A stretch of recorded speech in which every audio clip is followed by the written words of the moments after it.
Hey guys, I'm going to show you just a very simple way to do a quick um, title screen, a title scene. Currently I have a game that has multiple scenes. There's a uh, fake scene here. There's one with some spawning. So I have a couple different scenes here. This one has nothing in it. I'm going to delete that. But these are like the scenes of your game. So what I'd like for you to do is in one of your scenes, to go ahead and go to File, New Scene, and it'll open up something entitled in your hierarchy. So I can make this a little bit bigger for you.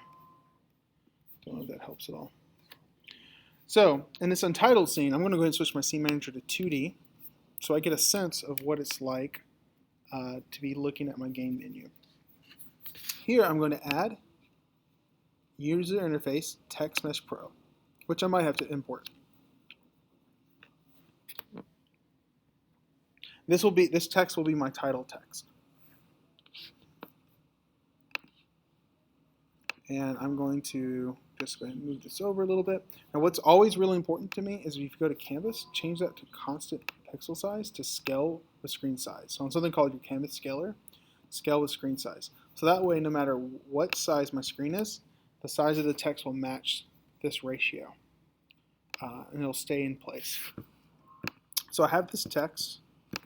Just for my own sake, I'll call it title text. And let's call this sample game. And if I need to, I can change the size of this box so that that fits. I don't like the way that text looks. So some things that would be helpful to do is to put it in the center, like this right here. That looks a little bit better. If I want you to change fonts as well. So the easy way to do that is just go to Google Chrome and go to a website called dafont.com. Dafont. And find a font that you like. There's a bunch of options here. I'm just going to scroll down, see if anything fit, anything fit what I'm looking for. Yeah, I'll go with this one here. So I'm going to download it. You might get a .zip, or you might get a .ttf. We really want the .ttf. So if you get a zip folder, just drag it to your desktop, open it. And if you open your zip file, you'll probably find there's a .ttf file right here. That's a text file. And so I'm going to go back into my game. I'll probably create a folder for it here called fonts. If you don't already have one, go ahead and open that fonts folder up and then drag in that font. So now it's here, I can't actually use it yet. So I'm going to go up to Window, Text Mesh Pro, Font Asset Creator, and this will allow me to make a asset that the Text Mesh Pro can use. So I drag this font into this spot up here, generate a font atlas, and hit save. And I'm going to save it in the same spot. So just hit save. And it'll create this blue F right here. And that's the thing that Text Mesh Pro needs to use.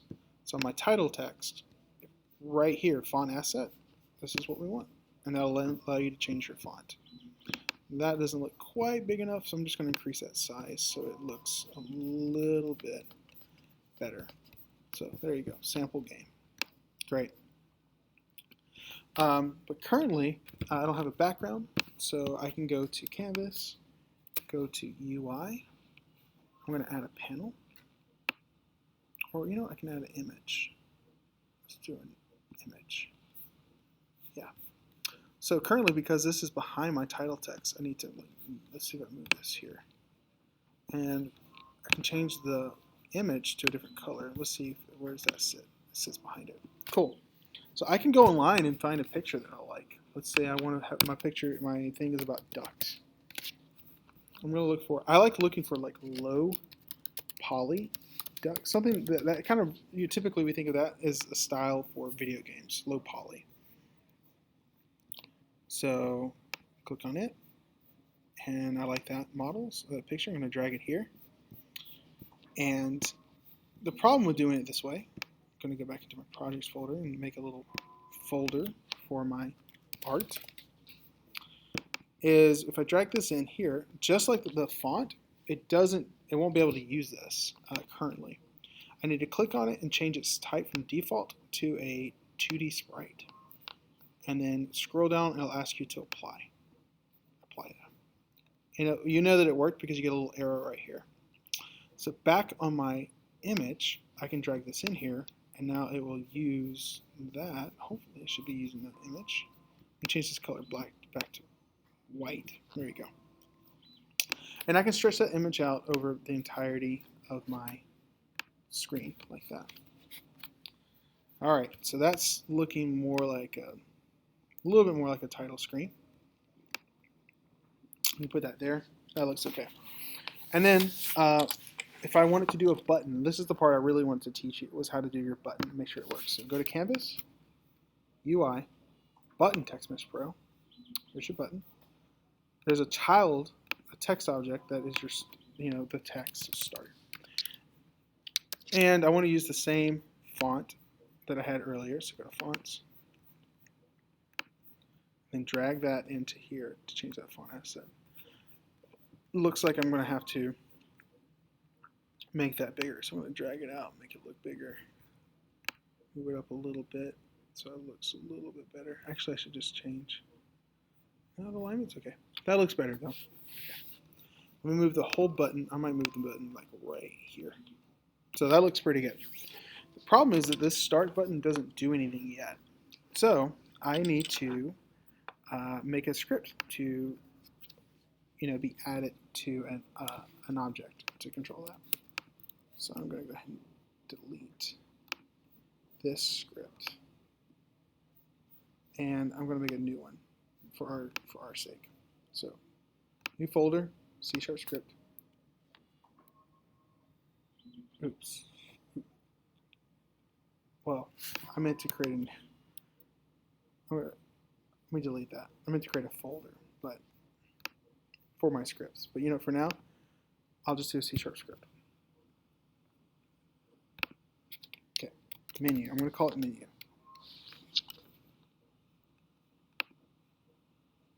And open that up.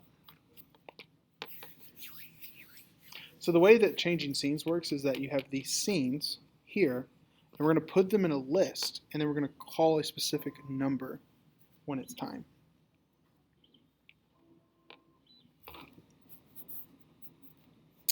So let me zoom in so you can see this better. At the top, since we're talking about scenes, we're going to use using Unity Engine .scene management. And I'm going to get rid of all this boilerplate. That's what line 18 through 8 is called, the start and the update. Just get rid of all that.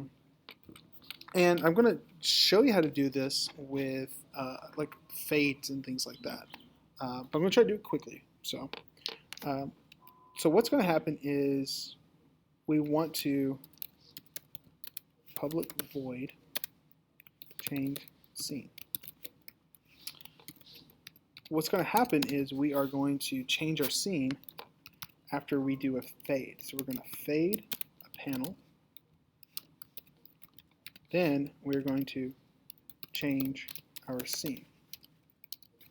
So to change our scene, we're going to wait a few seconds for this panel to stop doing that. So since we're going to wait, we're going to make it a coroutine. So an IE enumerator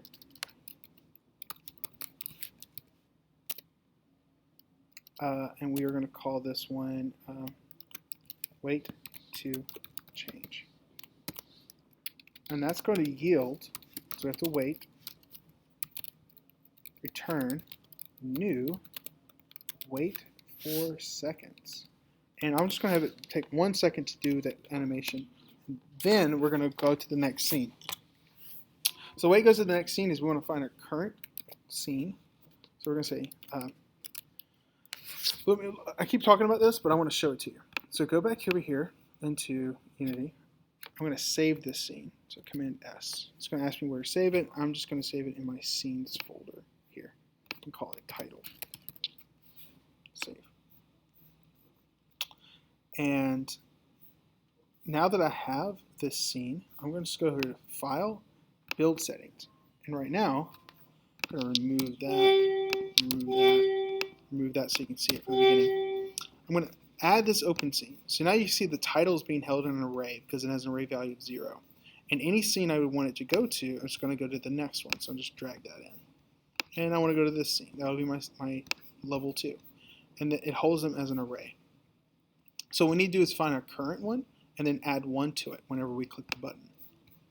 So back here, we're going to say int scene number, whatever variable name it is scene manager dot get active scene dot build index. So that will find the current number of what we have, and then we're going to tell the scene manager to load a scene, which happens to be our scene number plus 1, and then we have to tell it to load scene mode dot single. So load just that one scene. Okay.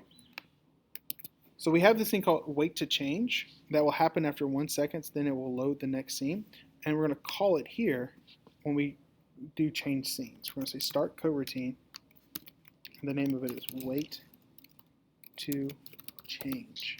Make sure you spell it exactly the same because it's a string. All right, let's see if this works. So the way that you get this to work is you need to put an object in your hierarchy to hold this menu script. It has to be in the scene for it to work. So add an empty. I'll call a menu manager. Oops, I didn't say the name. Menu manager, press return. There you go. I know it's saved because of that. Add my menu script.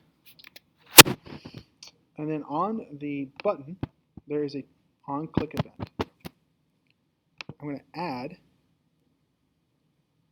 that menu manager. Whenever I click, look for the menu manager, find the menu script, and then call change scene. Let's press play. And what should happen is when I click this button, it will wait a second, and then it will move to the next scene.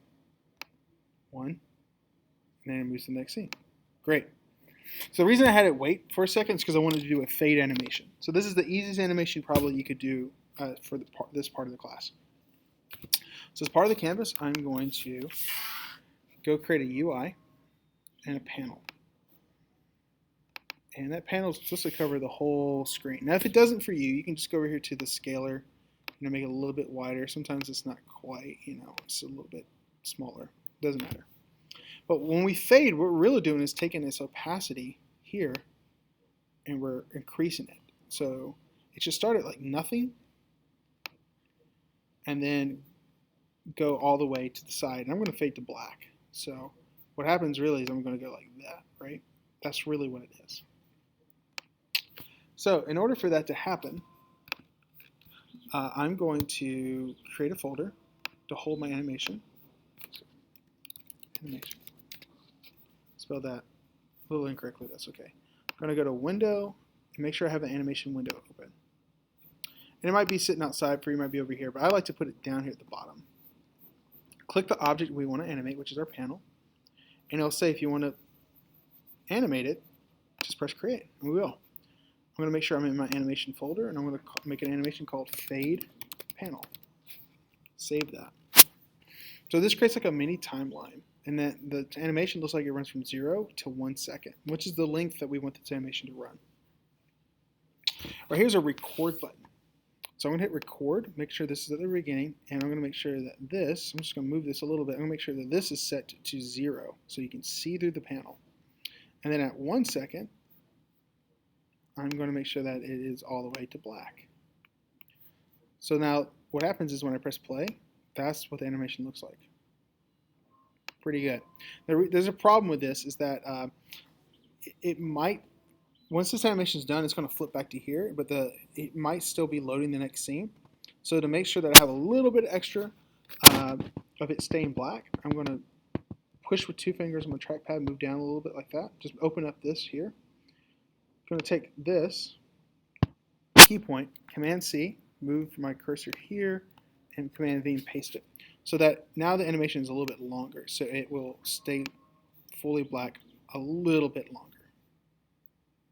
Okay, and I'm done recording. I'm going to turn this panel off. And so what I'm going to do is whenever in my script, whenever I call change scene, I'm going to hold a reference. So public game object panel, and I'm going to just turn that panel on. And because it already has an animation built onto it, it's going to run that animation automatically right here. So I gotta have the panel off so that it doesn't get in the way of my button. When I click the button, it'll turn it on and it'll automatically play that animation. So I will go here and just say panel dot set active equals true. Come back over here. The menu manager now needs to know what panel is though. So I'll go here, drag that panel in, and press play. And start, should see a fade, and there's my next scene. And guys, that's almost all of the things we want to do. The last thing I would want to do is just add on my menu manager, add a component called audio source. And audio source, I'm going to go download a song. I was suggesting to you guys to use something like play on loop. Here we go, just do that one here. You can search royalty-free music. There's a video game site, and then download. It's a free short version of a song, and then download it. It might give you this zip file. Same thing. You unzip it, and you'll get an audio. You'll get a .wav file. So .wav. Here's one for here for me. So just drag it into your project. Move this over a little bit. Let go. And then on your audio clip, drag it in. Make sure that it plays on awake and it loops so it keeps playing.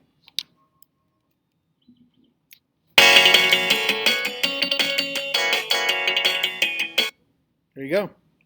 That's a very basic title screen, and that's how you have it move between different ones. Hopefully this will help you get finished for your project, and I will see you on the next video.